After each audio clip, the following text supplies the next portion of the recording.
Hello hello, ഞാൻ ലാലാണ്. Hello സാറേ, ലാലേട്ടാ, എനിക്ക് ഒരു അബദ്ധം പറ്റിയാണ്. ഞാനത് അതൊന്നും കുഴപ്പമില്ല. അത് കഴിഞ്ഞ കാര്യമല്ലേ. അതെ, എന്നാലും ഞാനത് ചെയ്യാൻ പാടില്ലായിരുന്നു. ഒന്നും ചെയ്യാൻ. അതെ, ഞാനത് ചെയ്യാൻ പാടില്ലായിരുന്നു. അല്ല, അതിപ്പോ എനിക്ക് ഇത് എന്തറിയോ, നമ്മളെ ഒരു 5 മണിക്കോ അല്ലെ 6 മണിക്കോ ഒരു പോസ്റ്റ് ഇടുന്ന പറയുന്നു, നമ്മൾ ഇട്ടോളാൻ പറയുന്നു. അതിന്റെ ഫംഗ്ഷന് കയറുന്നു. അതിന്റെ ഇടയ്ക്ക് എന്താണ് ന്യൂസിൽ വരുന്നതെന്ന് എനിക്കറിയില്ല. അറിഞ്ഞൂടാത്തൊരു കാര്യം സംസാരിക്കുന്നു. അത് ഞാൻ പറഞ്ഞു, എനിക്കറിയില്ല ന്യൂസ് എന്താണ് പറഞ്ഞിരിക്കുന്നത്. അപ്പൊ അറിഞ്ഞൂടാത്തൊരു കാര്യം ഞാൻ നിങ്ങളോട് സംസാരിക്കാൻ പറ്റില്ലല്ലോ. അതുകൊണ്ടാണ് ഞാൻ പറഞ്ഞത് എനിക്കറിയില്ല, അറിഞ്ഞിട്ട് പറയാന്ന് പറഞ്ഞു. അതെ അതെ, ഞാൻ ആ ഒരു ആവേശത്തിന് വെച്ചുപോയത്, മൈക്ക് വെച്ചുപോയത്. അപ്പൊ അതായത് പിടികെട്ട് കൊള്ളാവുന്ന കണ്ണി കൊണ്ടു, വേറെ കുഴപ്പമൊന്നുമില്ല.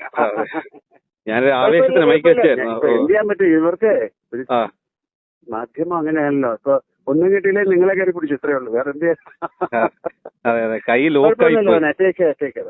Okay, thank you. ഞാൻ പക്ഷെ നോക്കി വെച്ചിട്ടുണ്ട് കേട്ടോ. എന്നാ ഒരു മിനിറ്റ്. സമാധാനമായില്ലേ?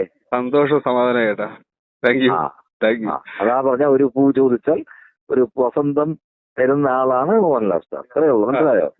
ഞാൻ പറഞ്ഞു ഇങ്ങനെ വിളിച്ചെന്ന് പറഞ്ഞപ്പോ എന്റെ അടുത്ത് പറഞ്ഞു, നമ്പർ ഉണ്ടെങ്കിൽ നമുക്ക് അങ്ങോട്ട് വിളിച്ച് പറയണം എന്ന് പറഞ്ഞു. അങ്ങനെ വിളിപ്പിച്ചു കേട്ടോ. താങ്ക് യു കേട്ടാ.